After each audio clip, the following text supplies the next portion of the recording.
And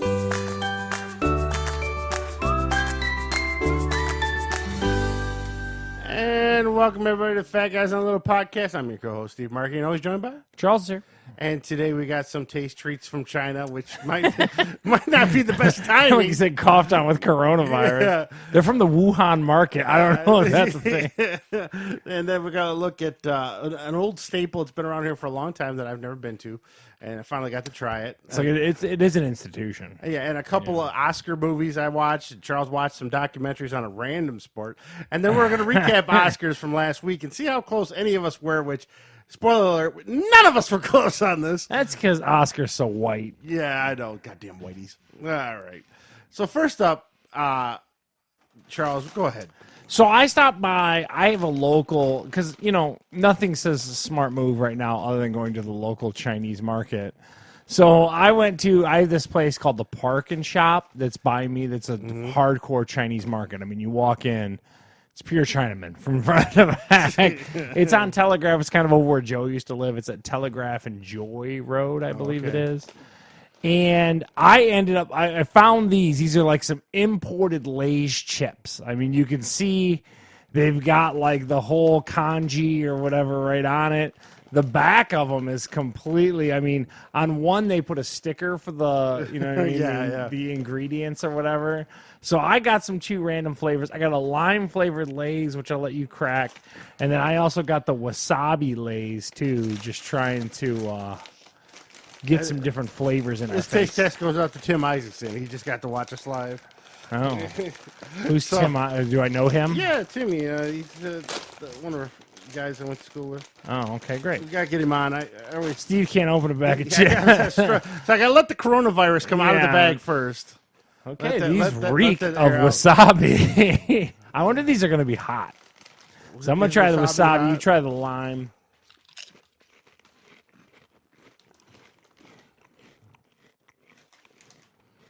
Steve is making a weird face on those limeys. It's like a sweet lime. Oh, it is? Yeah, it's kind of I got to tell you, I'm down with that wasabi one. Switch it out here.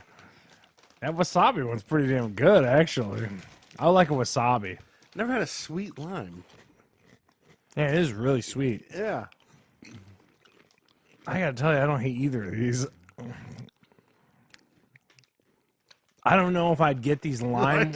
I like wasabi ones. I like wasabi. I like that horseradishy taste. I don't. I hate horseradish. You can have these back. You know what? Keep both. I'm good. I got to tell you, I kind of like both of them. You like sweet lime? Yeah, it's not bad. Yeah, it's called lemonade. Limeade. So, what do you think of wasabi Chinese Lay's? I don't like horseradish stuff, and that's exactly what that tastes like. So that's a thumbs down. I'm going to give it a thumbs up for Chinese wasabi Lay's. I like them. And then I'm going to continue to eat these throughout the podcast. These lime Chinese Lay's are really good, dude. I'm telling you. I don't know why they're sweet. Is there sugar in them? Oh, yeah, you can't tell. Yeah, I was going to say, I can't really let you know. It's got 15.5 grams of carbs in it. All chips do. Yeah, I don't know. But yeah, I give a thumbs up to both of them. And the winner of the taste test. You like horseradish stuff? I love horseradish stuff. I like wasabi a lot. But if I get like sushi, like you talk about chicken crunchy rolls and stuff like that. Isaac said we should get to the hospital right away for the coronavirus. I love wasabi on like my sushi and stuff like that. It's a good taste to me. The only problem is it's much like the Thai stuff, as you're going to talk about here in a second. It'll smoke you out, man. There's some of that wasabi that it's got a deep burn. You're like, oh, mama. Now, so there's our chips, but then I'm going to go to a restaurant review that I've never been to, but it's been around a long time. I really like these limers. Bangkok 96. This is Thai food. It's on Telegraph Road in Dearborn Heights. Yeah. It's a Dearborn Heights staple. Been a long time. It's actually Dearborn, isn't it? Dearborn. Sorry, yeah. You're probably right.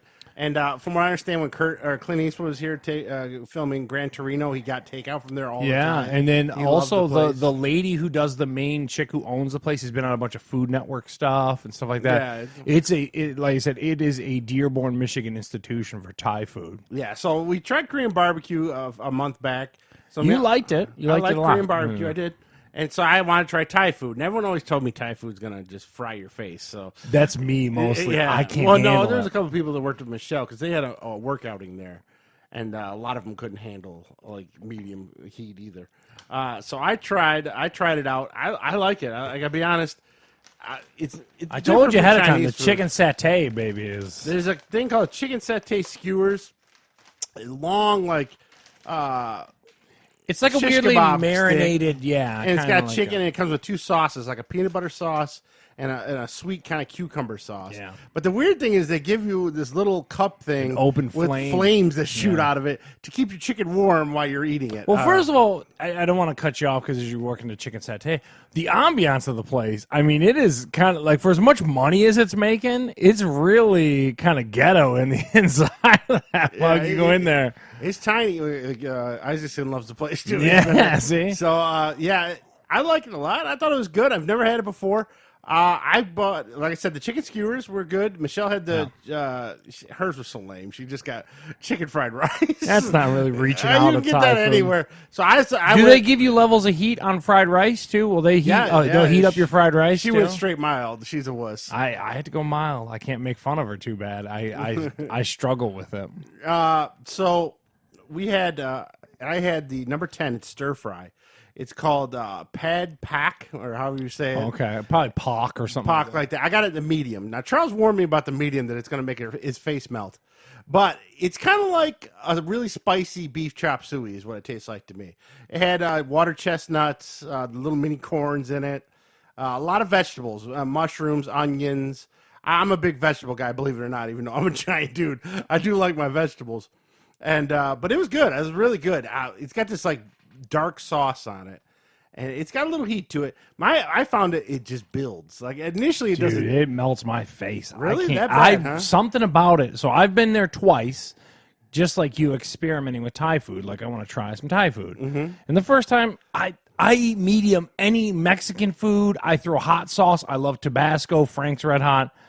Something about that Thai food just burns the hell out of me. I can't explain it. That chili hits me and I'm done. I didn't think it was that bad. It was really messy though. I wore my shirt and tie there because I came straight from work, so I had like 5 napkins stuck in my car. I look like a dog. Isaac said he wants his mouth to be on fire and his ass ready to explode. Okay, great. Good to know. And so then he real must get quick, hot as well. We try to bring the Yelp reviews up. Steve forgot to put it up here. So it's got 4 stars out of 440 reviews. yeah, so that's pretty, 4.5, right? Almost. Well, Yeah. that's the other. That's their other location, the one that their main one. But nonetheless, it's And we were there on Valentine's Day. Now the inside wasn't all that packed, but you should have seen the takeout. They had hundreds. and of it's like takeout that every orders. time I've been there. Oh, like there's that's- just people just streaming in, just banging it out. I'll be honest. If I had a choice between that and Korean barbecue, I think I'd eat that again quicker than Korean barbecue is like a little more expensive. Well, and the more thing of a I would special question occasion. too. So again, in the world of Thai food, Bangkok 96 is like in the upper echelon of Thai food. Like people love Bangkok 96. I question if the Korean barbecue you had is in that same stratosphere of Korean barbecue. Well, the Korean barbecue I had cost a lot more than Bangkok 96. No, I know. I'm not arguing, saying. but I'm just talking about Yeah, like I as know far what as you're saying. being revered. And I like the Korean. So now the only one left we got. I've had Chinese food, Thai food, Korean food. Now what's next is I guess Marianne. You're familiar with her? She Rumor has it, yeah. So she's Filipino. She found a Filipino restaurant in Sterling Heights. Okay. She's going to tell us what it is. And You got to have Vietnamese food too. You got to have pho. Yeah, have you had pho before? No, I have not had pho. Yeah. No pho. Well, what was that in Ann Arbor? That was Japanese. That was like That duck soup. That was disgusting. Yeah, that was Japanese. That was a slurping turtle or whatever it was that we went Okay, to. so I've had Japanese too. So okay, Vietnamese and Filipino. and is Filipino. next. Yeah. Heather's a big fan of fish. She had an aunt that was Filipino, and she would make a handful of dishes, and Heather loved it. So, Oh, okay. yeah. So Speaking of Heather, did you see on the hill that they're making a hummus store?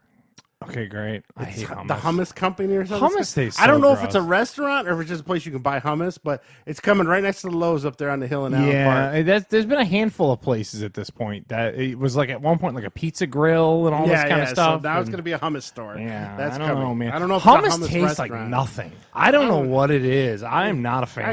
I'd rather just dip something in cheese. Yeah, I mean, at As you least can tell, I cheese love tastes the like cheese. something. Yeah. Yeah. So there's our restaurant review for the week. Bangkok 96. Now, I So am you gonna, highly recommend it. thumbs up to me for me. I would recommend it too. My whole thing is I am in the camp with Steve said. I caution you on the heat just based on personal experience. If you're Michelle or Charles, get mild. Anybody else probably get medium. Now I don't know what the hot's like. I didn't touch the hot. Mama, I couldn't. I'm even not Bill. I imagine. don't have anything to prove to anybody. I'd be in there need- pissing blood, dude. I can't do it. I just. Medium's good for me, and apparently Isaacson loves hummus. Just in case you were wondering. Okay, man. Yeah, come on over. Yeah, so there we go. So there's our restaurant review. Now we're gonna go into some movies and shows like we always do because that's what we spent this week. Since there's no football and I don't give a crap about late season basketball until the playoffs. I know Michigan State lost to Maryland pretty bad. Michigan State's not even ranked. Yeah, I was gonna say Michigan State started preseason number 1, and they've just fallen according to what ESPN was saying. So, so all right. So first up, I don't know if anyone's seen the ads for this. you can't if you turn on Netflix. At least at my accounts, I can't get away from this. Yeah, Locke and Key. It's the first thing as soon as you turn on your Netflix app, at least on Apple TVs, it's just hitting you over the head. It was on a lot of websites I read. Yeah. It's really up Michelle's alley. If you like Stranger Things, you'll probably like Locke and Key. Okay. I'll be honest with you there. It's basically a family in Seattle. The father gets murdered. You don't see the murder, but Okay. so they relocate to his family home in Massachusetts, and it's this giant mansion.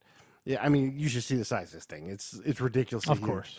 And it's a mom. It's got hidden passages. a teenage boy, teenage girl. You push inside the wardrobe. Well, there's no hidden passages. It's something else. And a little boy. It's about 8 years old. And it's a 10-episode season. And what it is all around this house, for some reason, this particular family has magic keys. And it only talks to kids. Like, so the little boy who's 8 years old will be walking down the hallway, and he'll hear this, and he'll follow the noise, and he'll find a key. And each key unlocks a different power. And of course, along the way, there's some. I keys, already turned it off. I'm some, just being honest well, with you. some keys are good, some keys are bad, and then there's of course an evil This person. sounds like a young adult book or something. It's very Harry. Is this Lion the Witch in the Wardrobe? I felt like I was whatever? watching Goosebumps or I mean, Harry what are we Potter talking about? or Stranger Things. I mean, it's really what it felt like the whole time. Michelle loved it. She's up her alley. I know Heather will probably love it. I mean, if I never saw a second season, I won't be heartbroken, you know. And they didn't really end. I'm not gonna give any spoilers, but they didn't. The season ends on a cliffhanger for the next season, so you don't really get any resolution to the story. It's like, oh, tune in next season, you know. So it's 10 episodes. Can the younger kids like act and stuff like that in the show, one or is kid's there out- some cringeworthiness to No, it? they're okay. I didn't see any really bad acting. But my problem was episodes like 4 through 6. All of a sudden, we kind of focus on the teenagers' relationships and, oh, this boy liked me, but he doesn't like me. And I was like, oh. The little boy is the best part because all he's doing is trying to find magic keys and defend the house. When they get away from him and go on to the teenage relationship, the CW stuff, that's where I'm like, I'm zoning out. I don't like this. Yeah. But Michelle was all about it. If you love Harry Potter, if you love Stranger Things, you'll probably like this. I'd give it a Steve 6. No, shocker. Yeah. I mean, Michelle or Heather, I would imagine, would give it an 8 or 9, probably. Yeah. It's their thing. But it wasn't for me, I'll tell you that much. But I'll sit through the second season with Michelle to make her happy. But I purposely am avoiding this kind of stuff. I don't watch Stranger Things on purpose. I'm not going to watch this on purpose. I'm not going to do it. It's a lot like Stranger. Actually, Stranger Things is a little more spooky. This is more like Goose. You remember that movie Goosebumps came out? Sure. Jack Black? It's a lot like that. Great. No one R.L. Stein, just what I need more of in my life. Hey, come to find out, Stephen King's son wrote the series. Wow, So great. He has a cameo at the very end. He looks just like his dad, by the way. Just not as Okay, much he's a gray. creep. Yeah, it So- looks creepy. But so there you go. Lock and Key. You there's no way you missed it if you've turned on your Netflix in the last 3 months. They've been promoting the hell out of this. Did it have good It's- production value? Did they put some serious most of coin it's in into the it? house. I mean, there's this Okay. scene where the kid becomes a ghost. One of the keys make him a ghost. The effects look okay, very Casperish. Okay. So yeah, I didn't see anything that stuck out look really bad, but it was not a lot of special effects because most of the stuff was like they can walk into a mirror or they turn into a ghost or something like that. So there we go. There was that. Now I went and started watching. It sounds like we banged out a lot of Oscar movies in the past week. Yes. Actually, one this morning and one earlier this week.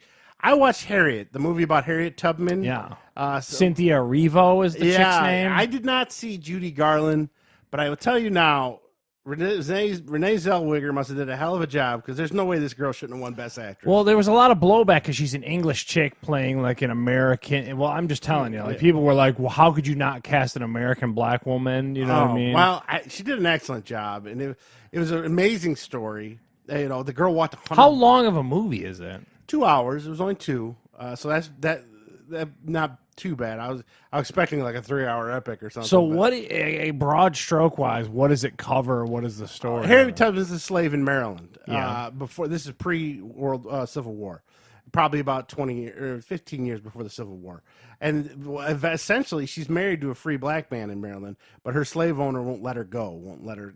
So she escapes and runs and pretty much hikes it all the way to Pennsylvania. 100 miles from Maryland, from Maryland on her own get to what is she trying to get to? Philadelphia. To get back with her husband, or what is she? No, she has to leave her husband behind. If you go to Philadelphia, there's a certain group that helps slaves become free. Oh, okay. So they give them get word of mouth that these people can help you. And this is the start of the Underground Railroad. Yeah. So she gets there, she becomes a free woman, and then comes back to Maryland. To free your husband? Yeah, well, he's already free, but he thought there's a scene, the spoilers, in the movie where she falls off a bridge, so they think he thought she drowned to death. Okay. So he remarried. So that was kind of okay, so he moved on. Yeah, but she also so then she just started freeing other slaves. And so she's just pushing the cause. Her family. She understands it destroyed her father her family. And mother. Yeah. And literally, she's saved the more slaves. They tell you at the end of the movie than any other person in the U.S. 75 slaves on her own she helped free. Wow. And then when she joined in the Civil War, she joined the North, and they did a raid. She was the first female woman to lead a military raid. Knowing full well how the operation works and all that freed kind like of stuff. 750 slaves on that operation. Sounds cool. Yeah, so it's inspiring. It's a great story.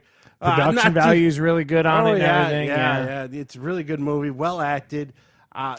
It kind of was quiet, honestly. Like for as epic of a movie, like you have like 12 Years a Slave the one year. They got a lot of Oscar buzz and all that Brad Pitt stuff that was attached to that.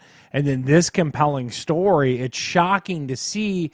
And I'm not saying people panned it, but it didn't really hit the way I would argue that they thought it would. Yeah, and it was good though. And Tim asked if we think award shows are played out. Yes, we do. Especially we're going to cover that. We're covering that shortly, especially with the Oscars this year.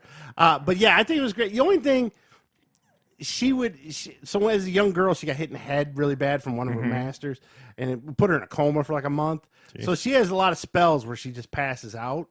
And she had like some brain trauma. Yeah. So it's like brain damage, but she thinks God's talking to her when she passes out to this. Okay. So that helped her. Well, if you don't know, I mean, that year you don't know of brain trauma. Yeah, and ironically enough, they tell you she lived till 91 or 93 years old. Amazing. Yeah. So and then back then, you living that long, that just doesn't happen. So does she belong? Isn't it the lady they're trying to put on the $20 bill? Harriet Tubman? Yeah, I think so.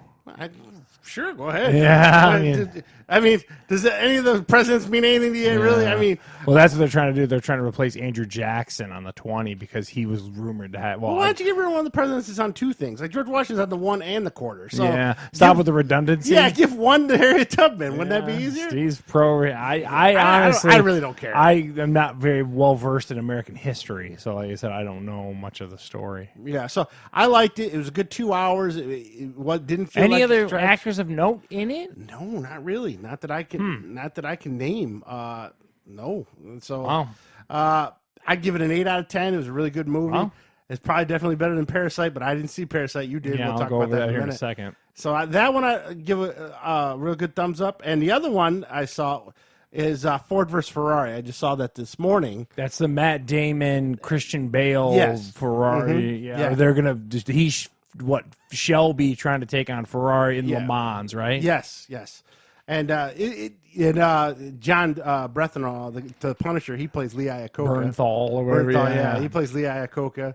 Okay. Christian Bale's his name is I think it's not Les Miles, Ken Miles. Okay. He's a British mechanic / race car driver. He's one of the but he's on the edge all the time. But he's one of the best race car drivers. And then if you need someone to get it done and crazy. Yeah, Matt Damon plays Shelby. He's an ex-race car driver who just kind of designs race cars now because he's got a bad heart and he can't keep driving.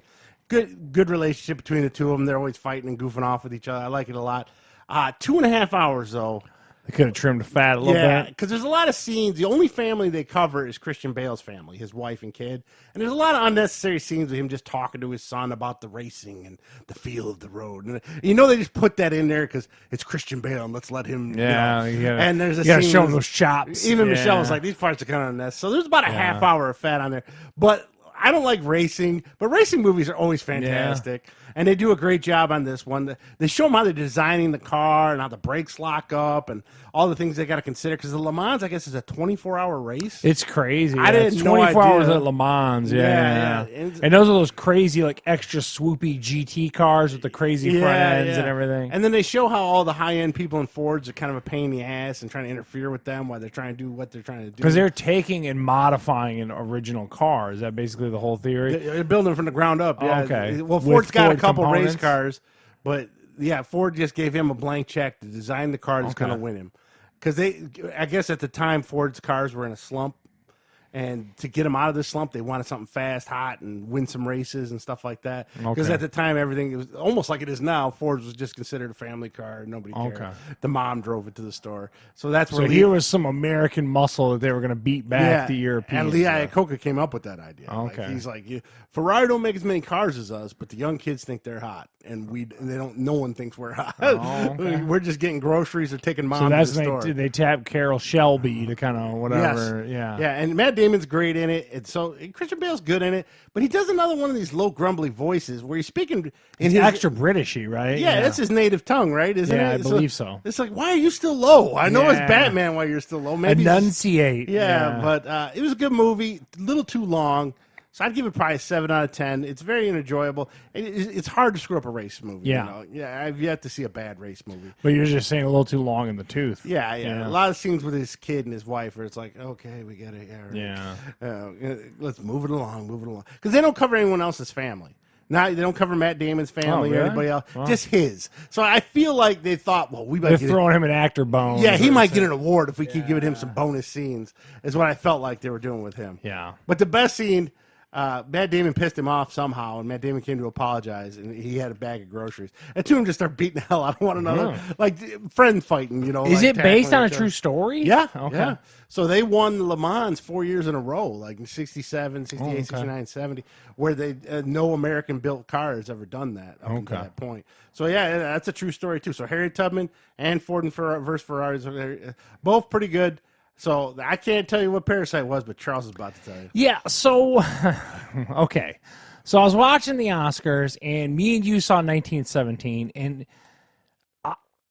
I think that we need to report a robbery, is what I'm trying to say. So then this Korean-based film named Parasite, who had been getting some award buzz, but I didn't think was going to ripple the way that it rippled at this Oscar this past year, it won Best Picture. So then fast forward, that was on last Sunday. So then on Monday when I was off, I had to watch Parasite. Steve's adverse to a movie in a foreign language with subtitles. Because of Roma. I don't mind it. I sat really through don't. Roma. I've never sat through another. I've got a certain adoration for like Mandarin Chinese movies. Like I do. Unless it's Godzilla. I'm not sitting through Yeah, subtitles. so I got no issue with like reading a subtitle movie. But this movie just completely robbed 1917. I don't know what they're thinking of. So it, like the way I can describe it, okay, it's about a dirtbag Korean family who basically one member of the family starts working in the house of this affluent family as a tutor. So then they work to get the rest of the family involved in working in this house by firing the housekeeper, then the mom takes over. The kid needs an art tutor, so his sister takes over. It's like a very shameless type of thing of how to Scam a rich family. Yeah, so a Korean dude was watching Shameless on Netflix and was like, "Hey, I got a movie idea." So then, like while they're in the house, it weirdly pivots about 2/3 of the way through, and this is where that Jordan Peele kind of influence that I was telling you about, like that weird kind of like you don't understand what's going on in an affluent neighborhood. The house, so the family of the affluent family goes on a camping trip, and then the housekeeper that the dirtbag family got fired shows back up to the house, and it's like, I left something in the basement. So then the mom's like, okay, we'll go, but they were all partying in the house at this point. It turns out that the wife or the old housekeeper was the wife of a dude who's living in hiding in the basement of this house. Okay. Exactly. I'm like, okay, dude, like, what are we talking about here? So then some kooky shit kind of transpires and all this kind of stuff. And long story short, like, the dad ends up killing the affluent dude because, like, the guy, a bunch of, like, weird, and again, spoilers, as Steve often talks about it. Go ahead. I don't care. Nobody's going to watch it. He gets out of the basement, and then he's obviously, like, crazy because he's been living in the basement, hiding from people they owe money to and all this kind of stuff. And then they end up having to fight because the chick was going to turn... The old housekeeper realizes this family did her wrong, and so now she was going to tell the wife. It just... I got to tell you, I watched 1917. I came on the show, and I raved all about it. It was an amazing feat of cinema from someone who does this little bullshit technical stuff here. I can't say enough about the technical prowess that was required to make the film 1917. This felt like a bad Netflix movie to me. I don't know, and I don't want to say bad, but like a Netflix movie, I guess is what I'm trying to say. And if I came on here and was like, yeah, I saw this kind of interesting Korean movie, Best Picture at the Oscars? Oh, hell no. That's my whole take with it. Like, I just can't believe that this movie, it just goes back to, and like you said, your friend who's watching, these award shows are just checking boxes at some point. Like, dude, we're just, hey, look, we're not that white. We gave it to a Korean word movie. It's just like, I don't know, man. And again, I would give it like a Steve 6. But, like, if you're asking me, I'm going to give 1917 like a 9. Like, I loved that movie. Like, I thought it was one. I don't understand. Again, it's no fault of this movie, I would say. It's more a fault of just Hollywood and, like I said, checking boxes. But, like, dude, come on, man. Like, it was not that good. So, Parasite, shockingly, isn't as good as the awards made out to. So screw Parasite, whatever. Then you're gonna watch a good Netflix documentary. I assume Netflix. No. So this one, okay. I happen to follow. We talked about it yesterday, kind of as we were watching the Bare Knuckle. I follow Bill Burr on Instagram. So the guy who creates the F is for Family show had a documentary called Foosballers that was coming out. So Bill Burr, being the main star of F is for Family, pimped it on his Instagram, and I was like, oh, dude, an hour and a half documentary on foosball players. Jeez. This is so up my alley. It's not even funny. This has got Charles written all over it. So they follow 6 current players that are professional foosball players. And again, only one of them is a full-time foosball player. The other 5 have other jobs, like we talk about often on the show. And they're basically going to the international, like the world championships. And then the neat part is about 40 minutes in or whatever, they go through like the heyday of the 70s of foosball and kind of when it came over during World War II. And then like how in the 70s before arcades hit, how everyone was finding these like halls where you could go and play foosball. There was like $1 million tournaments like back in the late 70s and stuff like that. And then to your point, like the arcades came along and destroyed it because everyone was like, why am I playing foosball when I could be playing Pong or whatever? Yeah. But I'm telling you, Steve, I talked about last week about how McMillions was one of the most frustrating documentaries I've seen in a long time. This is one of the best documentaries I've seen in a long time. This is right up there with West Side vs. the World for me. The guy who does it full time, how much did they say how much he makes? No, but he made like, so when he won Worlds, he got like a $4,000 check. You know what I mean? So you can imagine he's driving around. You know, these guys in esports make millions. Dude, they're playing like 4 and 5 hours a day. Like it is crazy. How like, good are they? Dude, they can like pass the ball and do. They play like tennis. They go up to 5 and they play best of 5 is basically it. Steve, it is so good, man. What's the age range of the guys playing? Well, see, that was neat part too. So you had like the new guard who just like turned pro in like 2009, and then you had like these guys that were still from the 70s that are still playing and all this kind of stuff. Steve, this is so good, man. I gotta tell you, man. The guy, and I'm remiss I didn't put his name up here. The guy who did F is for Family. Where did you watch it? I watched it on iTunes. You can get it for $4 on a rental. This is great, Steve. I'm telling you. And if it comes to Netflix, I'll bring it up again if I happen to notice it come up there.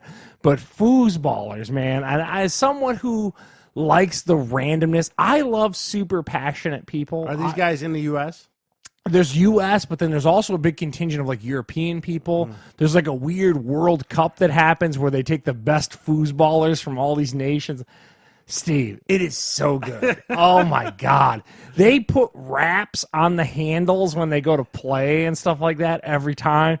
They're hitting the thing. I can't even follow the ball. It's going that fast. And they're like, they can like dribble it between dudes. It is unbelievable the talent these guys have at foosball of all things.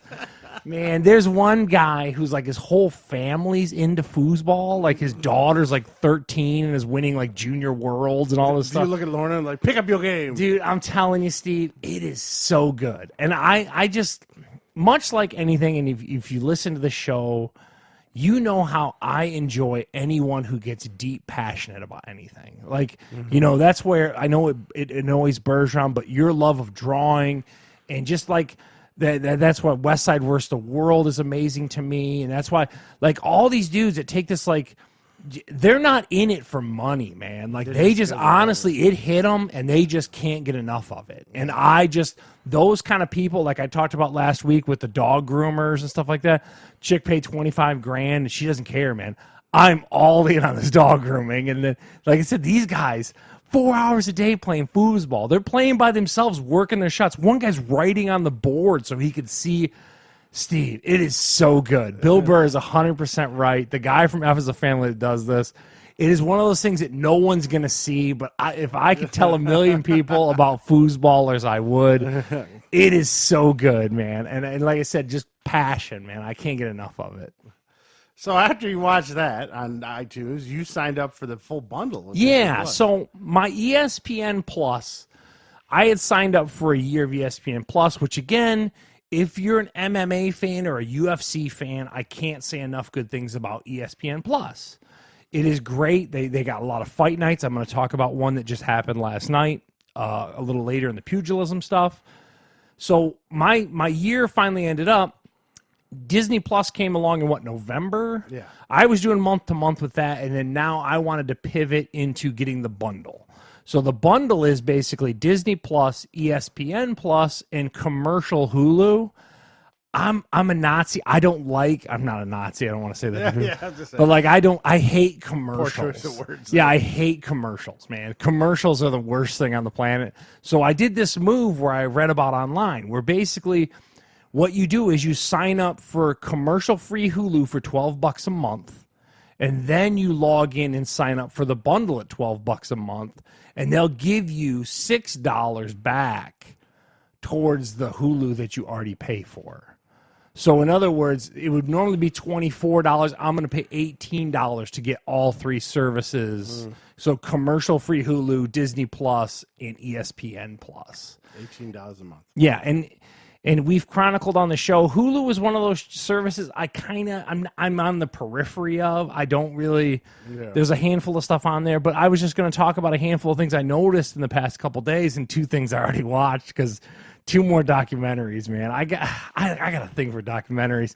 So there's a lot, the movies on Hulu have improved. And what I mean by that is like before I had Hulu, a lot of the movies were kind of dated and stuff like that. And you're just like, okay, like really? Like 2013 were most of their movies. And you're like, yeah, I don't know.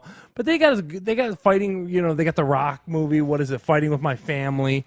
They've got the Olivia Wilde movie, which we talked about on here, that Booksmart movie that you tend to like and stuff like that. Yeah.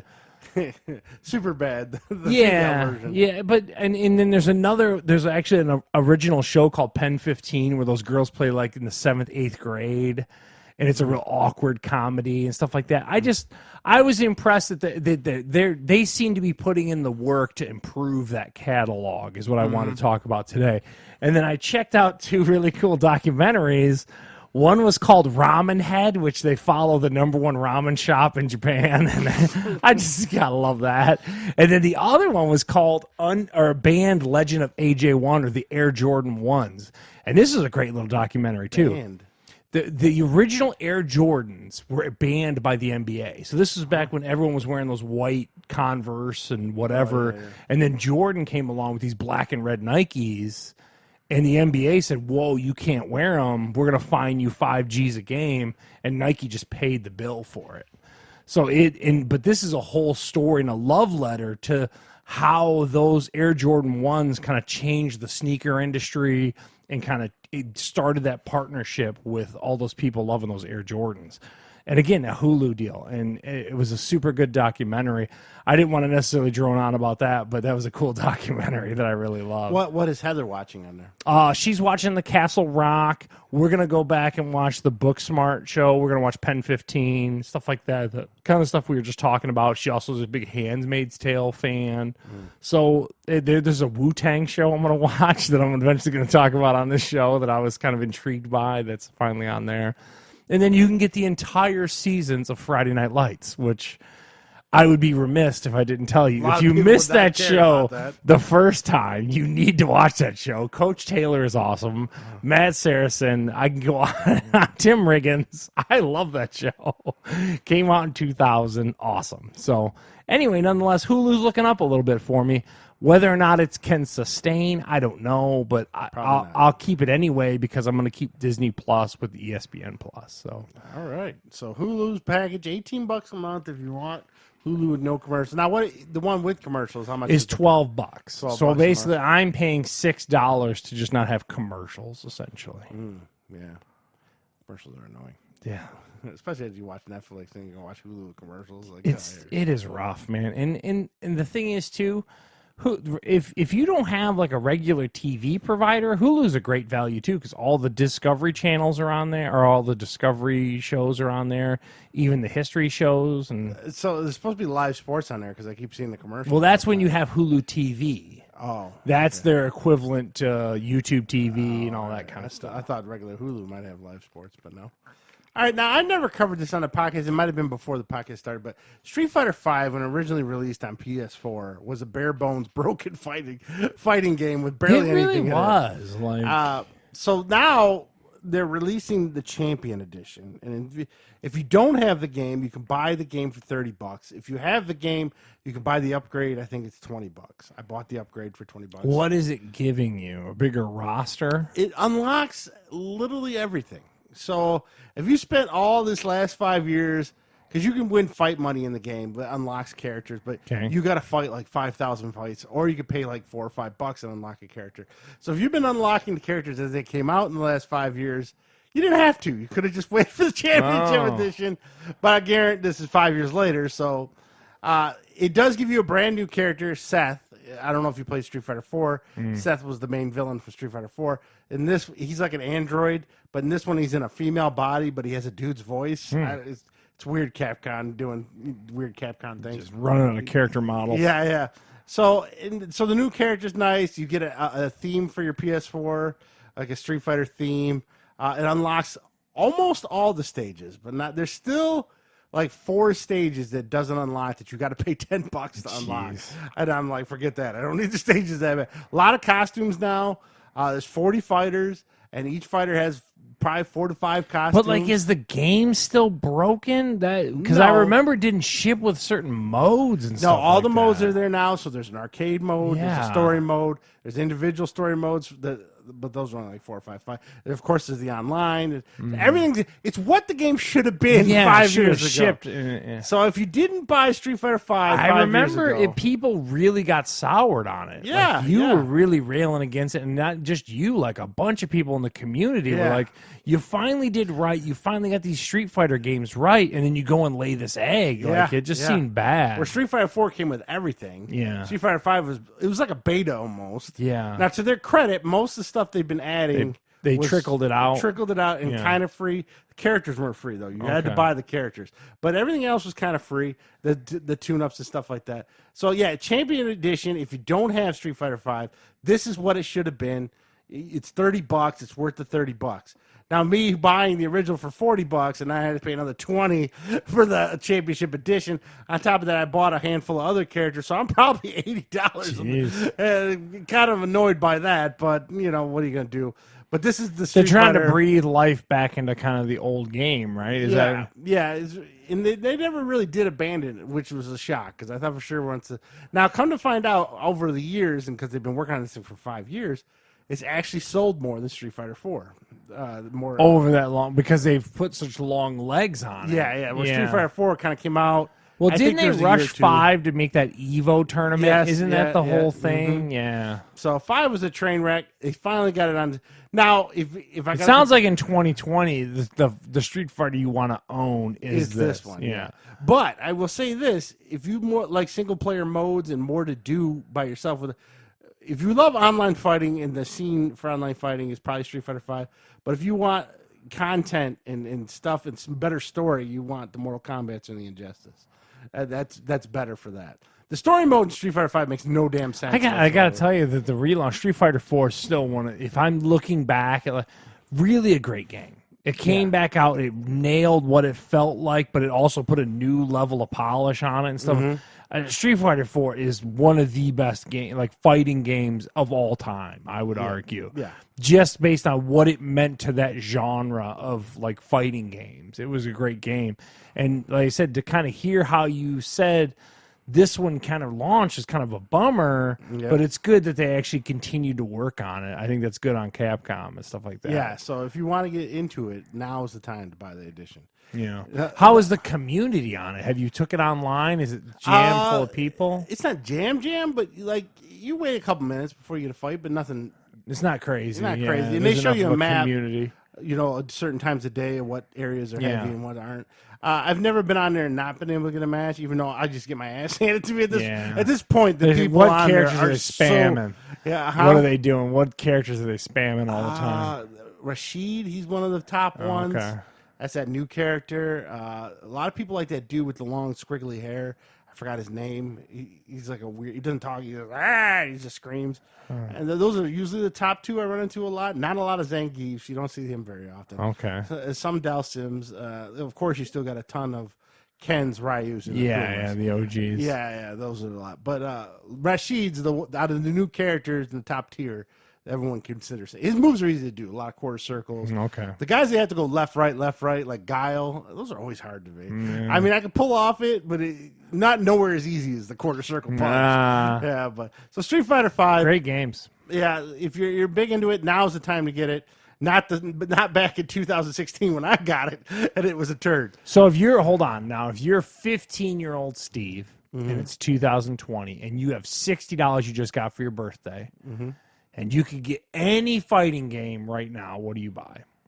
Oh, 16-year-old Steve's buying Injustice 2 if I don't have any. Yeah. Because of the superhero connection. Okay. And that is a great game. So you think regardless of superhero, it's a great game. You think it's the best fighting game? For me, because I'm a superhero nerd. Sure. But you would say that if I'm just getting fighting, ooh, that's a hard one. But so basically it's going to boil down to Mortal Kombat. It's going to boil down to Street Fighter 5. There's a Soul Calibur. There's a Tekken 7. Yeah. And Tekken 7 was a real letdown. There wasn't a lot. I always feel like Soul Caliburs are very button mashy too. Yeah, and there's not a lot.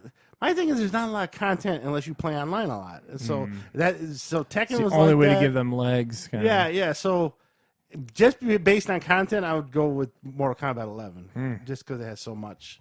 And they still got a new Spawn coming out this month or next month. So you still got another new some character. content Yeah, there's a inbound. little bit of legs. So I'd probably go Street Fighter or Mortal Kombat then Street Fighter. Definitely Street Fighter's close though. Now you asked me about that. Yeah, you hated 5. Oh my god, it was such a I remember all train you wreck. just It didn't have an railing. arcade mode. Yeah, It's like, how do you were not- super annoyed with it. But then like I said, we figured out they rushed it out for that and reason. it was a mess. That tournament scene is a wholly different animal. So again, recapping Locke and Key. If you like Stranger Things, you might want to give that a try on Netflix. Harriet and Ford vs. Ferrari, historical movies based on true stories in the history of the U.S. I like them a lot. I give them a big thumbs up. Charles saw Parasite, thought it was okay. Didn't need to win every award unknown to man. And then a sleeper documentary that you need to Great see. documentary. Foosballers. Maybe it'll show up on Netflix. I imagine it will On eventually. iTunes right now to find it. And then Charles was telling us about the Disney Plus package, Hulu and ESPN Plus. And I just filled you in on some Street Fighter Champion Edition, which is $30 at your local store. So now we're going to go last Sunday after the podcast, the Oscars happened. Yeah. And then we kind of put our picks down. Yeah, our picks came in a couple weeks earlier when they announced all these things. And I couldn't tell you guys, ladies and gentlemen out there, we weren't more wrong than I've ever been. I mean, I watched a lot of movies. Yeah. And I just couldn't believe how wrong we were on some of these. Well, let's be honest. The Oscars had an agenda. They wanted to include that Korean market, apparently, and they gave this movie Parasite tons of awards. Yeah. So he won home with like 4 main category Oscars. It's pretty crazy. See, so let's go. Now, Best Picture. Charles picked 1917, which I totally understand. I was going to go with him too, but I thought, let me change it up. And I thought the Academy Awards would like, because Tatiti Wakiti, whatever his name is, from Jojo Rabbit. Yeah, he's New Zealand. He's he not brought up about like the native soil. Yeah, It's so crazy. He's not white, so I thought that I was thinking right, but I picked the wrong movie. Okay. Parasite is the one that won it, as we covered earlier. Now let's see. I've seen Ford vs. Ferrari. I've seen The Irishman. I've seen Joker. I've seen Marriage Story, 1917, Once Upon a Time. The only one I haven't seen is pretty much Parasite and Jojo Rabbit. And Jojo Rabbit comes out next week, so I'll be seeing that as well. I haven't seen Parasite, but I tell you, that'd be the last time. The other one last time I listed Once Upon a Time in Hollywood. I wouldn't have put that on there. I don't think I'm ever going to see Little Women, to be honest with you. Are you going to watch that? No. So next came up directing, Best Director. You had The Irishman, Joker, 1917, Once Upon a Time in Hollywood, and Parasite. He was so robbed. In 1917, me and Charles both agreed on this one. We thought it was... The logistics of filming it, everything that he thought to do. Well acted, well Sam shot. Mendes is the great sound, everything. So we thought 1917. And again, it went to Parasite. Bong Joon-ho, something. Now, the next one was Best Actor. We both got this one right. He was very lectury. Holy mama. He started talking about cows and baby cows. Yeah, ripping the cows away. So it was Antonio Banderas for Pain and Glory, and then it was Leonardo DiCaprio, which no one gave him an award this year. Adam Driver, Joaquin Phoenix, and Jonathan Pryce for The Two Popes, and Joaquin Phoenix won it. If you watch it. Now, Best Actress, now that I've seen Harriet, both Charles and I did pick that girl who played Harriet. Cynthia Erivo. Hands down go with her. She also sung at the Oscars too. She sung a song from the movie. Well, yeah, they do that a lot to let other slaves know they're there. Like, she'll sing a song. It's such a good movie. You need to watch it. She feels so robbed. Yeah, Steve's like, man, she was robbed. Yeah, if she doesn't feel it, I feel it for her. You'll say it if she won't. Cynthia Erivo. How you say it? Evrio? How do you say your last name? Erivo. Cynthia Erivo. Scarlett Johansson. Saoirse Ronan from Little Women. She was just a younger girl. Charlize Theron and Renee Zellweger won it.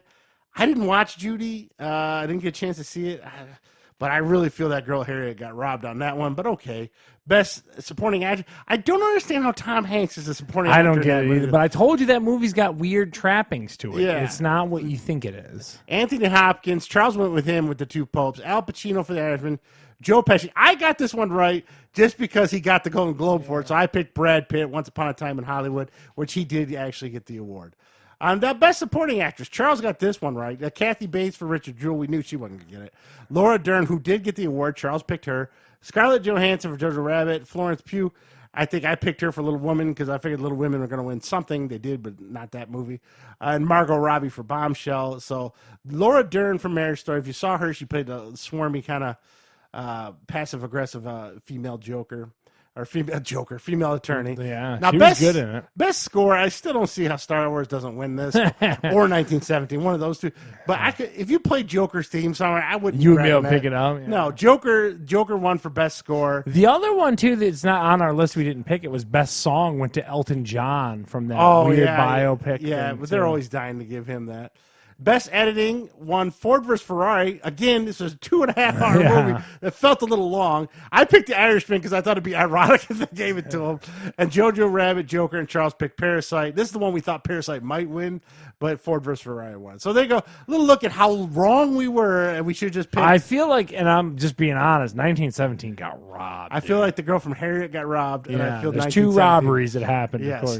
Well, even if you don't give it to 1917, almost every movie on that list was better than Yeah. Parasite. You The haven't other seen big Joker thing yet, too but is maybe you should they watch forgot Luke Perry in the in memoriam thing. Yeah, there was and he three was they in the Once Upon a Time in Hollywood movie, which I thought was crazy that they screwed that up.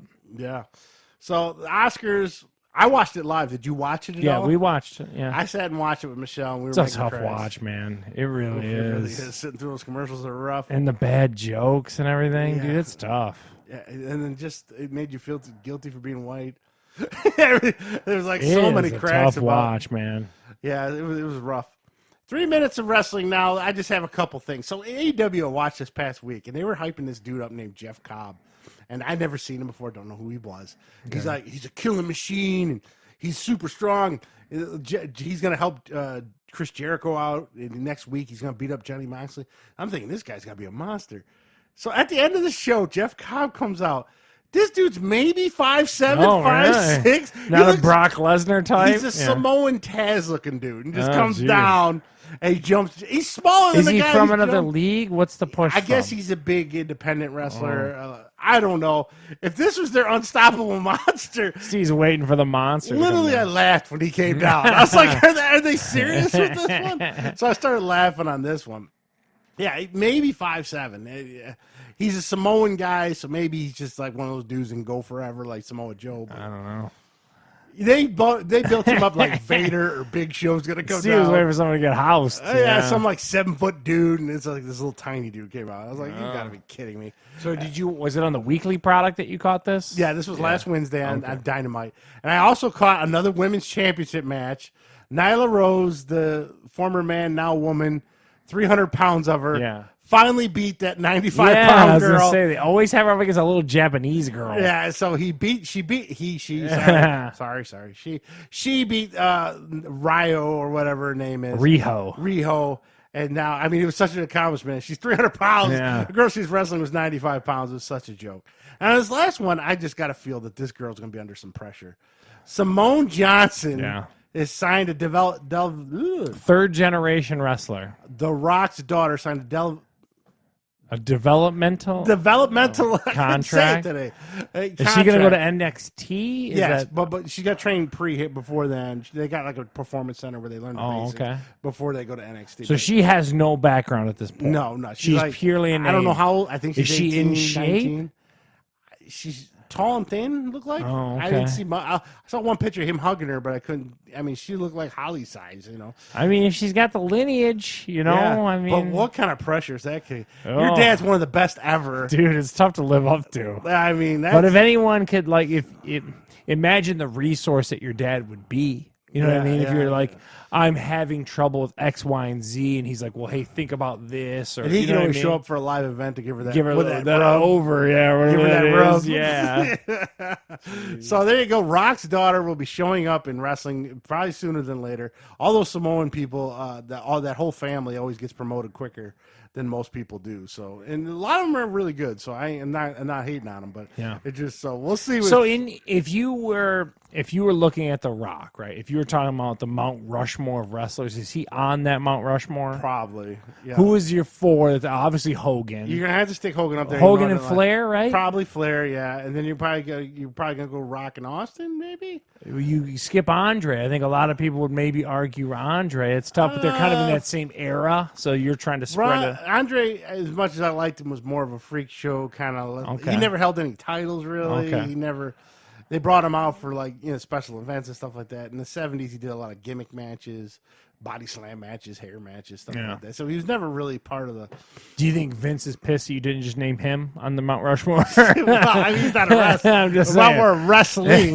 Yeah, I'm just a wrestler. telling you. It's got to be Flair, Hogan, probably Rock and Austin. Yeah. At this point, I can't think of anyone off. I mean, some newer generation people might argue Cena.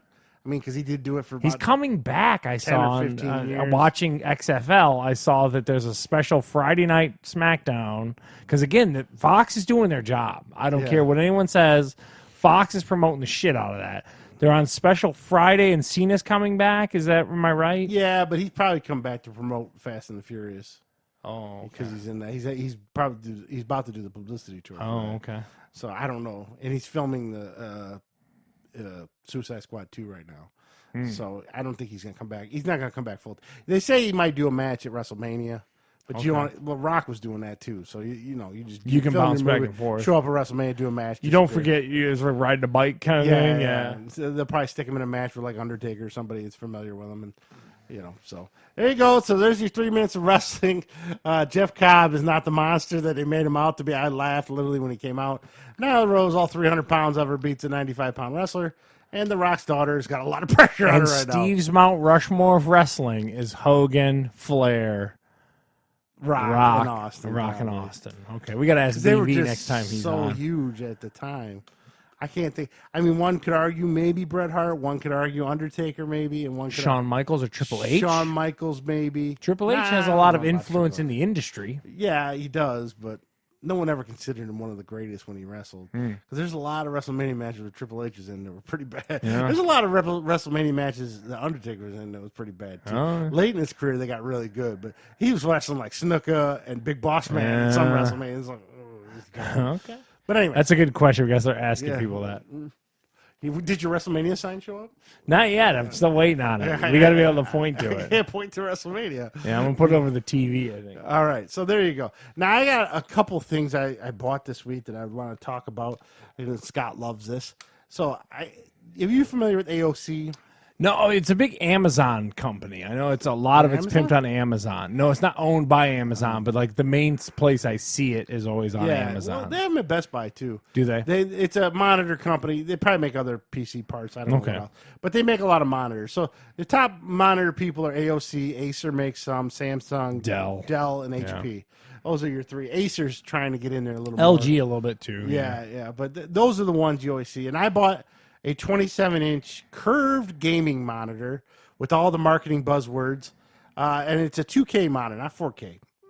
Okay. But it's nice. It's very nice. And Charles and I didn't know if the curve does anything. I tend to disagree with you on it. I've seen the curved TVs. It's mostly for viewing angle and immersion. To me, it feels like a little movie theater screen. Yeah. Like the ones you see in the movie theaters are a little curved. I like that. I did like it. If it wasn't curved, I wouldn't have a heart attack about it. Like, if it was just flat, it's no big deal. It's not something like, oh my God, now I can only have curved from here on out. Like how some people got 3D and like, I can only have 3D. I love it. It curves nice. It's a nice little gimmick, but it's nice. And the resolution's really nice on it. There's a clear picture.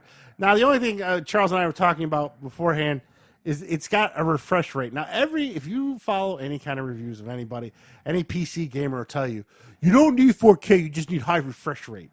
So I'm playing a game. My frames per second with the refresh rate. Yeah. So I had my high-end DuckTales going. DuckTales, the video game. And I switched from 60 megahertz to 144 refresh rate. Just hurts. Yeah, it hurts or whatever. It looked no different. So I don't know. And it didn't play. The button presses were still the same. So I don't know what people are saying about this refresh rate thing. Well, there's like those weird people back in the day that would like drop all their resolution way down just to get the frame rate up and like Quake and stuff like that. Really? I remember that. There are always tweaking. Yeah, I'm with you. It's kind of lost on me. Maybe my eyes are broken or something like that. I don't get it. So that's my sense on that. Yeah. So I don't know. I like it. It's good. It was 220. It was a monitor, but I had some cards and stuff. How are you hooking it up to your PC? I'm using a DisplayPort. Yeah, that's what I was gonna ask. It comes now. That's one thing is nice. It comes with an HDMI cord and a DisplayPort cord. So that's very rare. Most TVs come with, or any kind of thing only comes with one cord, one connection. So they give you options. So it's meant for gamer. It does have a nice stand, but mine's mounted on the wall. Yeah, it comes with a nice stand that's like slide up and down and adjustable too. If you don't want to mount yours on the wall. Big thumbs up for that. I like the monitor a lot. Had it about a week now and. It's pretty good. I have to say, pretty good. So next up, I tried this week was now the new boy on the block is going up against Project xCloud.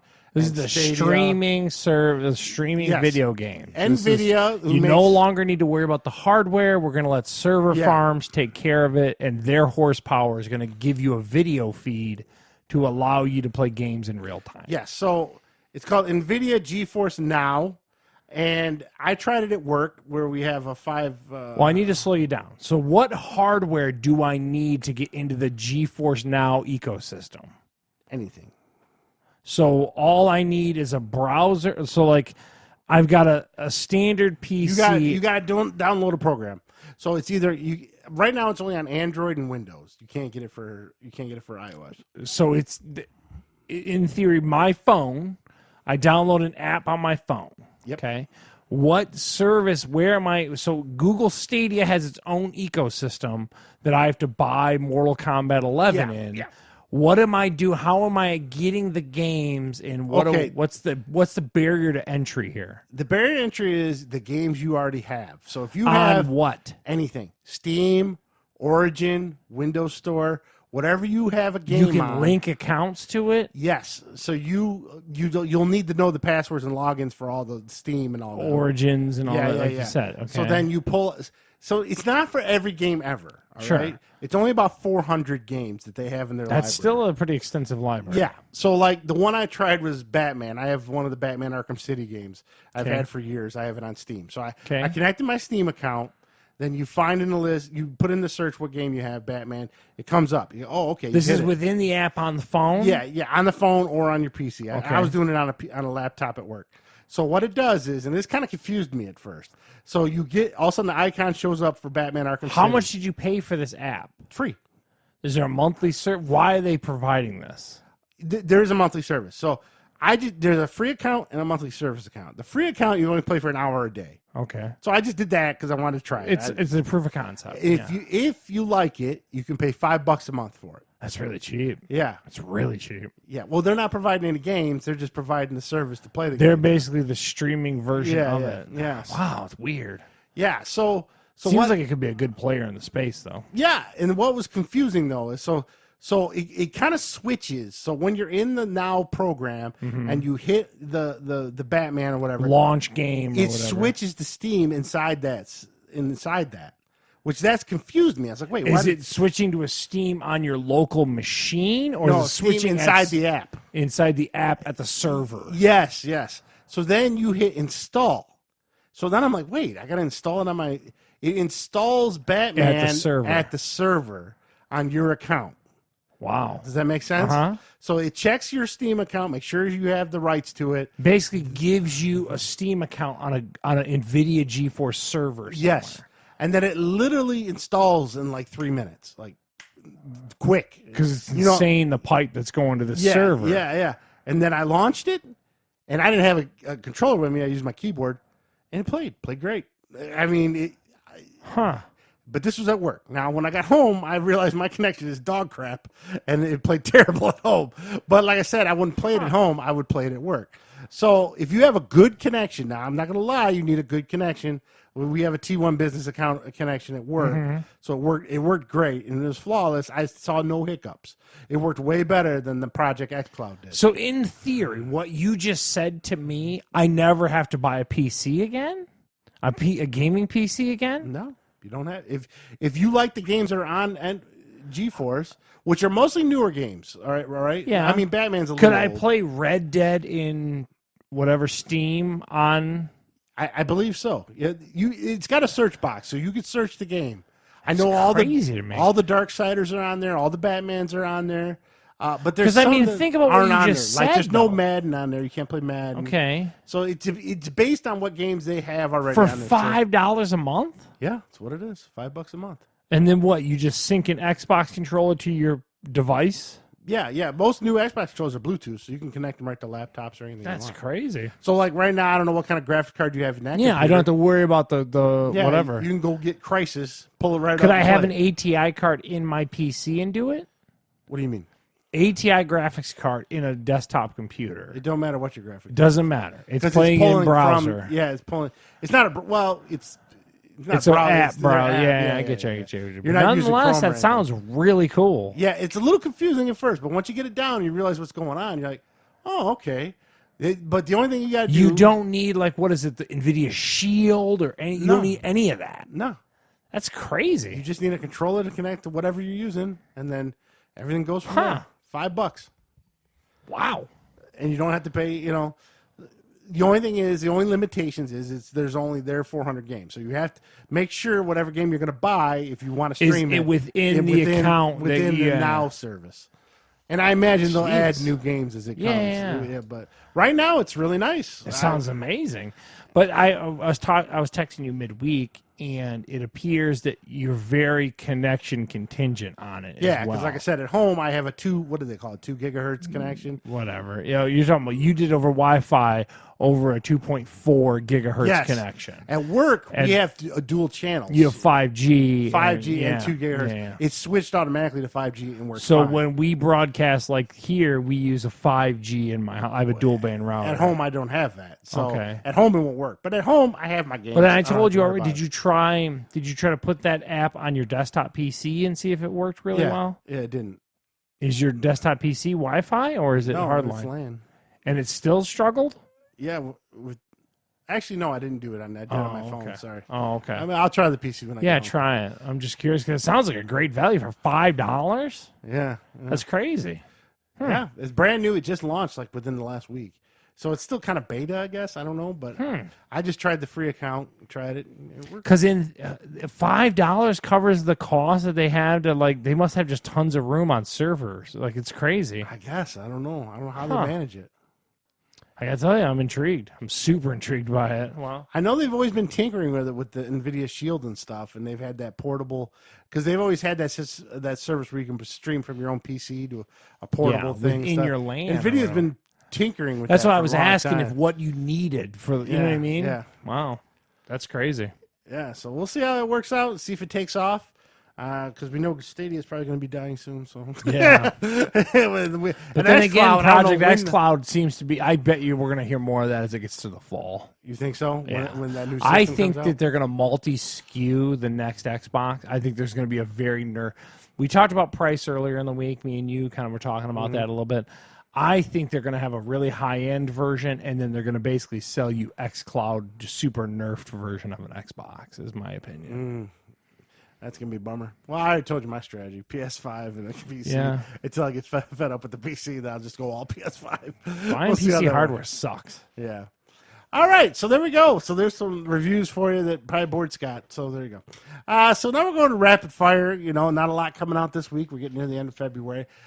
There is a news thing about a movie that came out this past weekend that I was quite shocked about. But first off, at the theaters this week, The Call of the Wild with Harrison Ford, Han Solo, Indiana Jones himself. And the worst CG dog I've ever seen. It looks like it was a colorful. Fighting off bears and shit. I'm a big no on this one. This looks awful. I'm a huge no. If this on is by one. Disney, how did it not go right to Disney Plus? I don't know if it is by Disney. I don't think it is. I don't know. If it's by Disney, it'd be better CG. Dude, whatever. You can't watch No. The Lion King and then watch this. Dude, the Lion King like a fucking nature documentary. This thing looked like a bad video game. So, no. The next one, The Night Clerk. Now, this has got the guy off.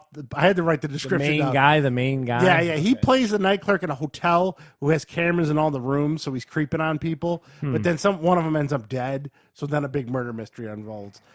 This looks very low budget. I'm out on this one, The Night Clerk. I'm a no. I work in hotels. I don't need to see a movie about hotels. You don't want to see that? No. All right. So next time, so that's it for the theaters really this week. And then now on Blu-ray, the two dominated movies really, Jojo Rabbit. I'm intrigued by it. Out of Hitler's curi- my best friend as Yeah. a kid. Yeah. Out of curiosity, I'm going to watch this. I have a feeling it's going to suck, but I'm going to watch it. Jojo Rabbit's yes for me. And I'm a yes. I'm intrigued. I'll be honest with you. And like you said, I tend to like movies that kind of get that buzz. I really do. And so we'll see. But I'm a yes. And then also A Beautiful Day in the Neighborhood with Tom Hanks. I'm just curious because I want to know why he's a supporting actor in his own movie. So I'm a yes on A Beautiful Day in the Neighborhood. Tom Hanks is a national treasure. I mean, can we just admit that this man is Hollywood, and everything he does, everyone as an American should be required to watch it. I say yes. Doesn't it feel like they dropped the ball a little bit on this movie? There's something wrong. There's something off about this movie that it only got one nomination, right? I don't When know, the idea man, came up that but- he's playing Mr. Rogers, like that's a home run right there. And then it didn't do all that well at the box office. It didn't get nominated a lot. Something's off about this movie, and we're going to find out by next week. Tom Hanks can do no wrong in my household. Well, just so we know. I mean, He's had some stankers. What about the one where he was stuck in an airport and he had a weird the accent? terminal. Yeah. Yeah, or the one where he looked like Colonel Sanders. He was trying to swindle people out of his money. I don't care. I'll watch it. It's Tom Hanks. He's a national treasure. Stop. All right, so now we're going to go to streaming, and Charles ain't going to watch this, but I am. The Clone Wars, the final season on Disney Plus, comes out this week. I'm a biggie. Yes. Charles tried it. I give him credit. And I've tried 3 times. I cannot. You are better than I am. Just give me the cliff notes of what happened in the show. It is terrible. I can't do it. No. Next, Charles, another one of Charles's favorite. The Chef Show with Jon Favreau and his little buddy He Chef. is obsessed with chef and cooking. This It is so the weird. 3rd season of this show. And it's him geeking out over chefs. It's so odd. And I've not watched 1 season of this, so I'm a big no on the Chef Show. He gets a famous buddy, and he sits there and nerds out because he loves to eat. We all see Jon Favreau as me and you were sitting here, and we both love to eat. But I'm just saying, I don't get it, man. I've tried to watch this show. No. Terrible. Now, this next one is coming on Amazon, and I'm very torn on it. They're promoting the hell out of it. This is Al Pacino Hunters. Oh, yeah, I know what you're talking about. It's in the 1970s. It's a group and of they're people hunting hunting down old Nazis. Yeah. Michelle wants to see it, so I'm probably going to watch it. I'm a yes, but not a super stoked yes. Robert De Niro and Al Pacino are not being very selective in their old age, is No, all no. I'm saying. I'm a no. But they are promoting. It's almost like Locke and Key. Amazon's promoting the hell out of it. Oh, I knew of it as soon as They're promoting the hell out of it. If it's anything like Man in the High Castle, it'll be a huge disappointment. So really, there we go. I got a couple movies and there's some shows to watch. What this is the week. best show on Amazon? If The you Boys. The Boys is it Then seems Jack to be Ryan. okay. There's you hear the 3: the Maisel one, The Boys, and Jack Ryan are the 3 that I hear all the time. Yeah, I'm not a big Maisel fan, but I see why people still like it. Yeah. Man in the High Castle is the most overrated show you're ever going to see. Carnival Row is very overrated. And I have a feeling this Hunters is going to be the same way. So there you go. Now, what's happening in the punch in your face world? Yeah, so we talked about doing a live stream. We just couldn't get it together. BV had some engagements, and you were doing some stuff, so we were all a little busy. But we definitely did watch the pay-per-view. So Bare Knuckle Fighting had BKFC 10 out of Florida this time. I think every time BK, I think of Burger King. Every time. Burger King chef. They you know. really need to change the name of that. Every time we watch this, there's a handful of fights that entertain me, and then there's a lot that just kind of like The ones that go to distance are kind of boring. yeah, and then some of them aren't swinging for the fences enough for me, I would argue. And then the other thing too is we've chronicled it on the show. They've got to separate themselves from constantly just pointing to other like federations, and you've got to separate yourself. You've got to cultivate your own talent. I will give them a little credit. Their production value seems to be getting a little better. Yeah, I each agree. And pay-per-view. the where the event took place was a little nicer. Yeah, I would it didn't say. look like a state fairground somewhere. Yeah, so I say this now. I don't want to get the next pay-per-view, but you never know. That's all I'm going to say. The other thing that was going on, too, is on Saturday night, I watched the replay of it because, again, ESPN Plus. For the record, they showed the highlights of this all over SportsCenter. The heavyweight fight or whatever. Oh, where he dropped him? Yeah. The light heavyweight? Yeah. So there was a UFC fight night on ESPN Plus from New Mexico. A guy named Jan Blachowicz, he was a big Polish guy, dropped Corey Anderson to Steve's point in about 2 minutes left in the first round. It was Just number caught 3 him. on the top 10 highlights this Oh, weekend. okay. It was a pretty harsh knockout, Yeah. admittedly. The other thing we talked about, 147-year-old Diego Sanchez. This is pretty good. So there was 2 stoppages on this fight card that happened. One was from a knee to a downed opponent earlier in the night, and then they actually let the other opponent, they called it, said that he was out cold, and that's a disqualification. You can't knee a downed opponent. Then there was a Brazilian named Michel Pereira or Piata. So I'm not ethnic enough. I don't know how to say it. He was whooping up on Diego Sanchez. Diego Sanchez was running the whole match, just running. Round 3, he takes a knee, or the Brazilian gives an illegal knee to Diego Sanchez. Diego Sanchez never goes out, but then the ref looks at him and goes, "Can you go?" And Diego Sanchez was getting his ass beat the whole. Was like, "Was it an illegal knee?" And he's like, "Yeah, I'm done," and just quit. And then he got the win, but it was the biggest tarnished win. Conor McGregor came out and said, "You quit," and all this kind of stuff. Oh, wow. So it's pretty controversial. Was the crowd booing? No, because he's in New Mexico, and Diego Sanchez is a big New Mexico guy, so the crowd was all on Diego Sanchez's side. So, but it was pretty. He did quit. You know what I mean? Like, I don't want to know. I'm not Stephen A. Smith, Joe Rogan. Don't come after me. I know what Diego Sanchez means to the UFC. but he quit. I'm sorry. He totally did. He didn't get knocked out like the previous guy. He had his wits about him. He definitely took a pretty gnarly knee, and he had some blood going into his eye. But, dude, he knew he was losing and took it. Old wily veteran. And then the other thing, too, again, another UFC fight night next Saturday. Get that ESPN Plus, man. I'm telling you. Couple that with your Disney Plus and just get it. If you like pugilism, you like the stupidity I'm always talking about. Paul Felder fights Dan Hooker. These are two pretty decent fighters, and that's a good card. I will definitely watch it. So anyway, that's what's going on in the lead up to, I think, UFC 248 with Israel Adesanya coming up soon. There you go. The punch you in the face. Bare knuckles, they're getting there. It feels like very early UFC. A lot of weird shit. It's going to settle out. I think if it lasts, it will. My argument to what you just said, though, early UFC didn't point to college wrestling the whole time. You know what I mean? Like it has a very but it did lean heavily on the Gracie Jiu-Jitsu family. Yeah, but I'm just saying, like it feels the bare knuckle stuff has way too much coattails attached to it. Where it's like, dude, just do your own thing, man. Yeah. Like it's an exciting enough product. We saw a guy's lip just explode last night. You know what I mean? Like. Go into that, you know what I mean? Like that brutality that's attached to it. Yeah, you're keeping the fighters safe, but they're putting it on the line. You know what I mean? Like that's where it's at for me. All right, so now we're going to go into a little news, and I think this first one's great because I always thought I did an escape room, and I thought it was okay, but it was way overpriced. This is a pretty good idea, if you ask me, because you're lacking in VR games. Okay, and then you take the escape room, put it with the VR game. You can do a VR. So essentially, Prince of Persia, if you're familiar with that video game series, they're making escape rooms based on that series. So I'm going to get you in a throne room, and you got to figure out how to get out of there. I think it's kind of a fun concept. Here's my issue with what you just said, though. Knowing the tech and knowing the PlayStation VR that we've had here, okay, you basically cannot, in the PlayStation VR, I can't turn around because it can't track you. Does that make sense? So, like, well, I don't know if this is for PlayStation VR. It might be for all. I just saw Prince of Persia and assumed. You know what I mean? I think it's for everybody. So, but like the other ones have the ability to 360 track you. Yeah.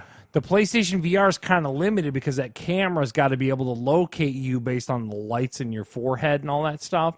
So the PlayStation doesn't really like when you get super crazy with it.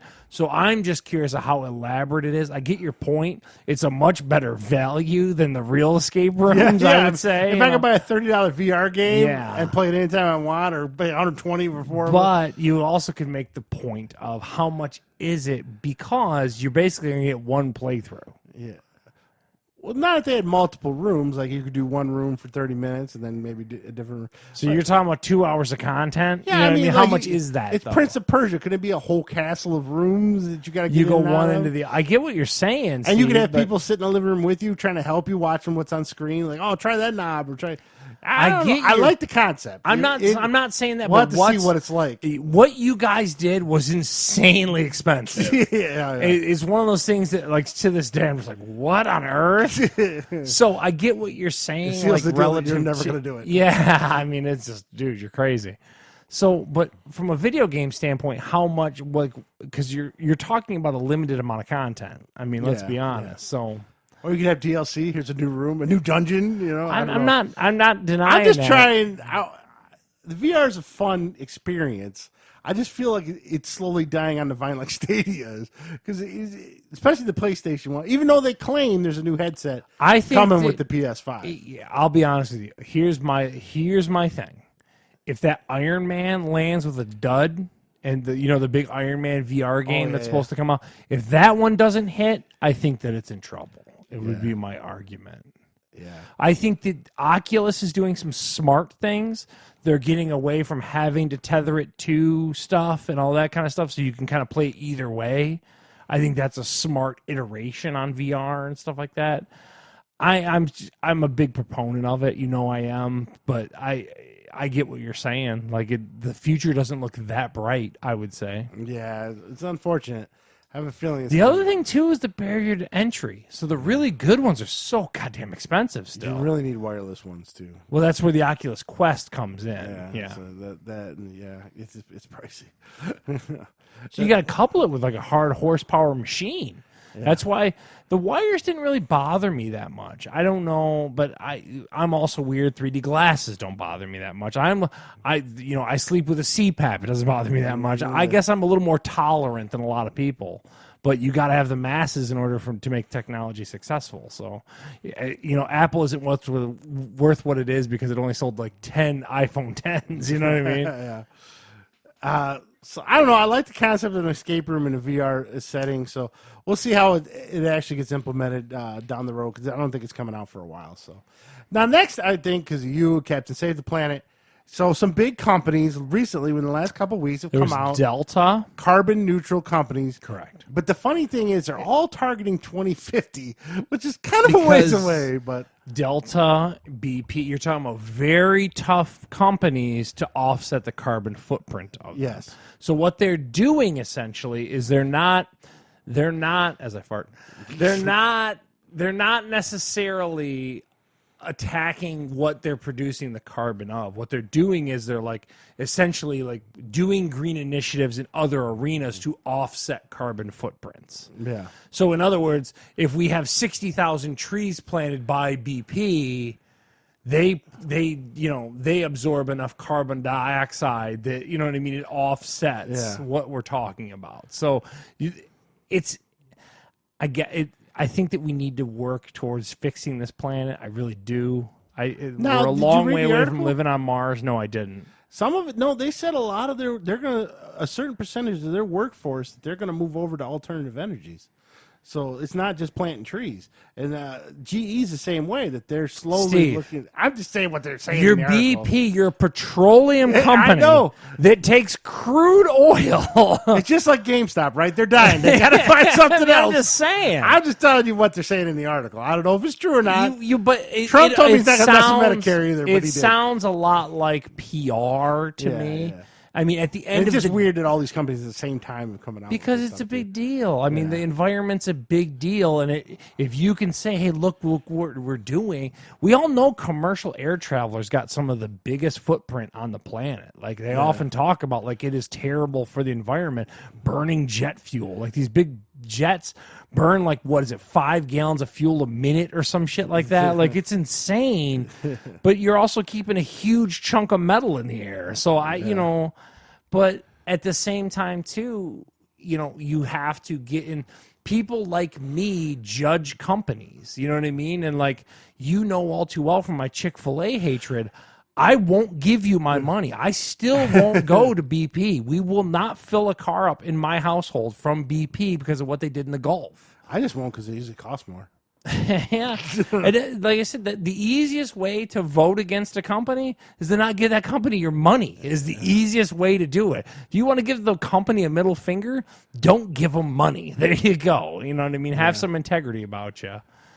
And I don't fly Delta usually either because they cost more. It's funny. I do a lot of I don't do a lot of air travel, but like when I travel, I fly. So I'm kind of hypocritical in that arena. You know what I mean? Like, but I also like to see the world. So what do? You know what I mean? I don't know. Bicycle. Yeah, Bicycle. I can't drive an electric car to Seattle from Detroit. It just doesn't work. So there you go. So big companies, for some reason, the year 2050. Yeah. So if you can make it to 2050, could be a lot. I believe someone like a GE could do it. They could put a lot of money into researching like solar panels and stuff like that. But Delta and BP, you're just doing it for marketing. So let's go to a little bit lighter news besides the world dying. Rick Moranis is back for Honey, I Shrunk the Kids. They're going to make a Disney Plus movie. It's a movie, huh? Yeah. Because he weirdly disappeared. Yes. He did the Honey, I Shrunk and Honey, I Blew Up the Kids, and he did like Little Giants and like 4 other movies or something, and then just disappeared. His wife passed away, I guess. I don't know the whole story. He had 3 young kids, so he gave up working to raise the kid. Yeah. So now they're all adults, and now he's kind of thinking about coming back and doing some stuff. I got to tell you, I don't have an issue with Rick Moranis at all. No, yeah. And Honey, I Shrunk the... But now here's the question. So The reason why Honey, I Shrunk the Kids was so good, and we talk about it at length on the show all the time, they made huge... Talk about Honey, I Shrunk the Kids? No, I'm talking about what I'm saying is it was practical effects back in the day. Yeah. So in other words, they made huge grass stalks and stuff like that. Is a new Honey, I Shrunk the Kids in 2020 just kind of CG Call of the Wild? You know what I mean? Like, not being on Disney Plus, it's not coming to a theater, so I don't think they're going to put the big buck CG. I don't know, man. And it's got to be a substantial role from what I understand, the new Ghostbusters that came out, they wanted him to do a cameo. And he turned it down because it just wasn't worth his time. So the only way he was going to come back is if he got a substantial role in something. Okay. So he must be a big part. Grandpa Does Moranis, he look the same? Did you look at I him? didn't see a picture of him, but I mean, probably just gray and wrinkled, but a little different there. But so Honey, I Shrunk the Kids, if you were a huge fan of that, I don't know anyone in our age group that didn't see that as a kid. I mean, right? Huge movie, yeah. Yeah, I mean, they made a sequel to it too, right? Honey, I Blew Up the Kid. Yeah, so now was he one of the ones that got shrunk? I don't remember. I mean, he looks pretty close to the same, really. I was going to say, it looks like Rick Moranis. Spaceballs. How are we forgetting about Spaceballs? Oh, Spaceballs is a class. God, I wish they'd remake that. Make a sequel to that. They don't even have to remake it. I mean, He looks like Rick Moranis. He looks a little aged, but I mean, God, he's got, 30 years later now. Yeah. So there's one for Disney Plus coming that's not Star Wars or Marvel related that people might enjoy. Now, did you hear about the Goonies thing they're going to do? I didn't, but I was reading your show notes, and I was a little like, what? Like, So- dude, so Goonies is an amazing movie, for the Yes. record. Like, to this day, you put that movie on, I'm walking past it, much like Last Crusade we talked about last week. I'm watching some goddamn Goonies no matter what. Well, wait until you hear this. Is there a sequel to the Goonies? No.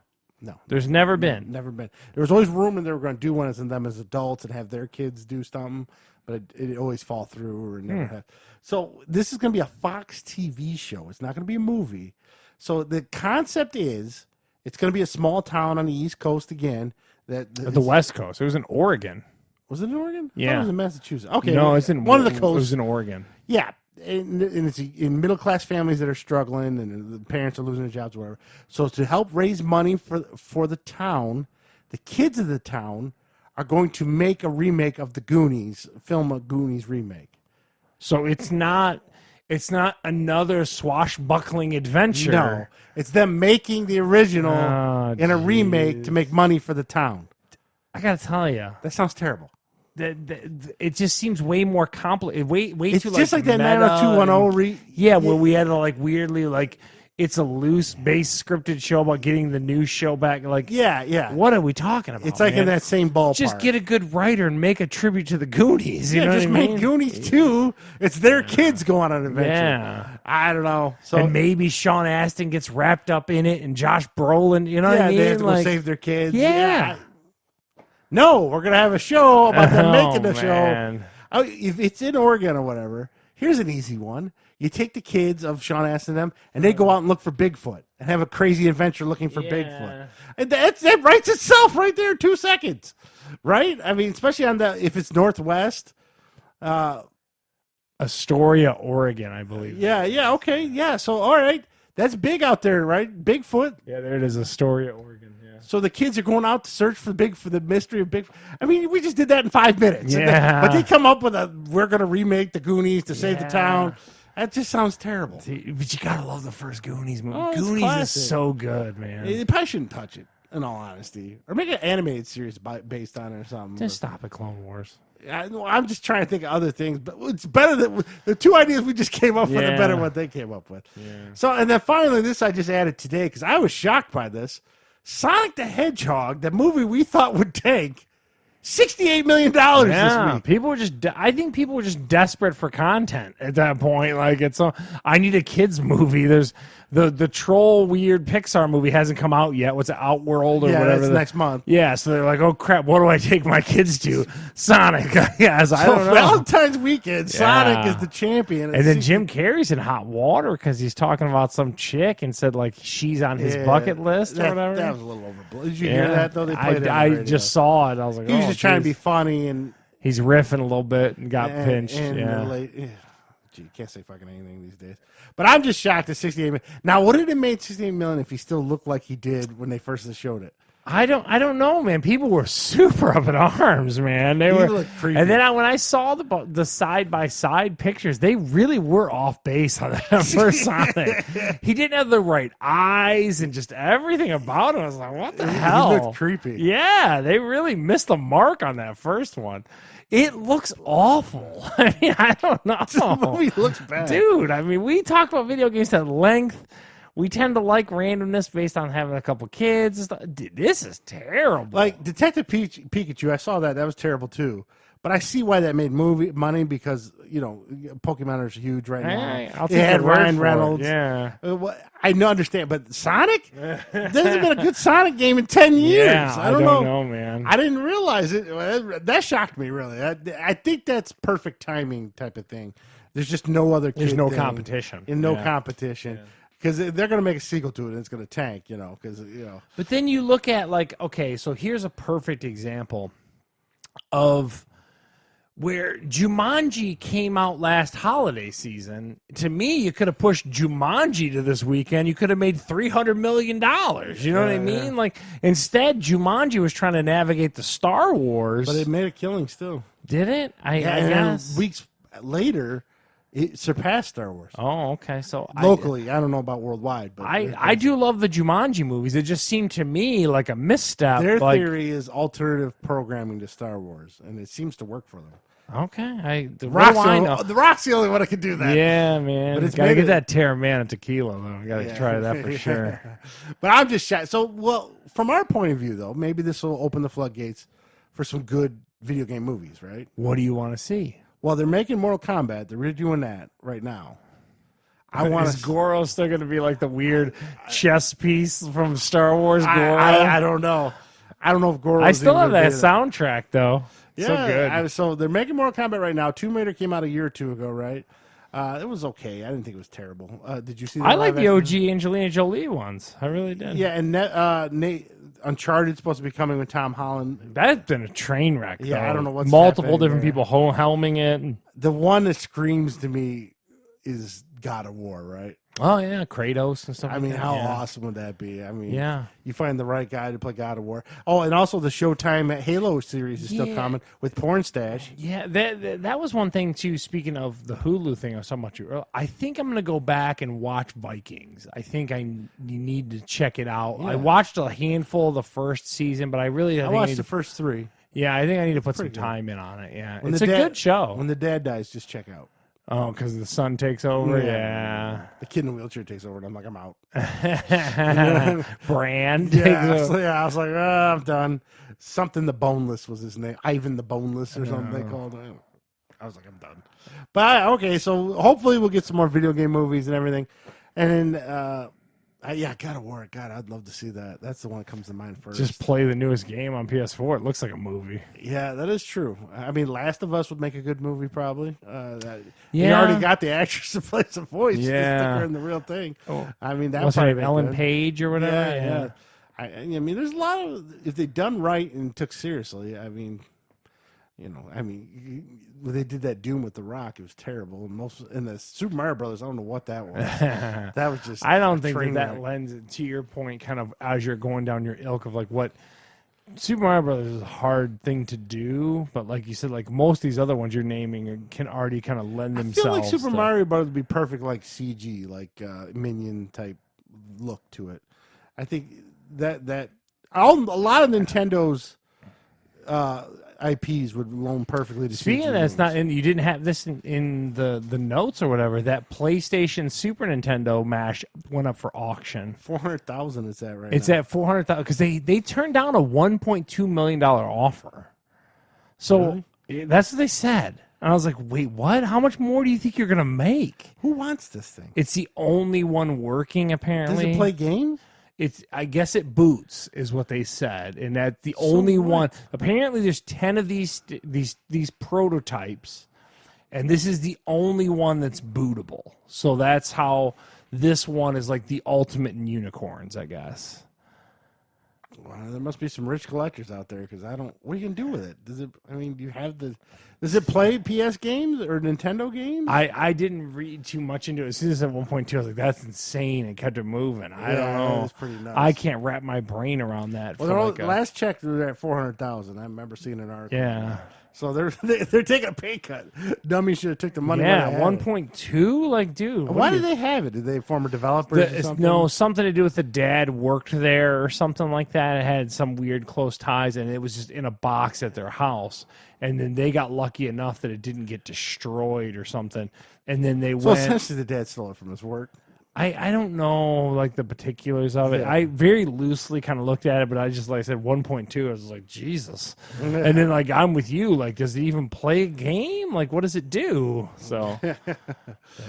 All right, well, that's going to wrap us up this week because we got to go bid on the Sony Nintendo system.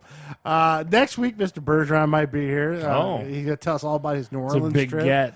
Yeah, he promote his his real estate and tell us how it's going over the winter. And give us our show notes or whatever. Yeah, I did get a postcard from him, and maybe he's seen some of the Oscar movies. He does see a lot of movies, so we'll talk to him about his opinion on that. Of course, you can catch us on fatguyslittlepodcast.com. You can catch us on iTunes, Google Play, and on Spotify, and all the places you can find podcasts. And find quality podcasts. Find quality podcasts. Yeah. Especially YouTube. Give us a like on YouTube. Yeah. Steve needs some content or get some subscribes. I got to go out there and do some more live streaming of Street Fighter 5 and watch me get my ass kicked by kids. Yeah. So until next week, this is Steve. And Charles. And catch you later.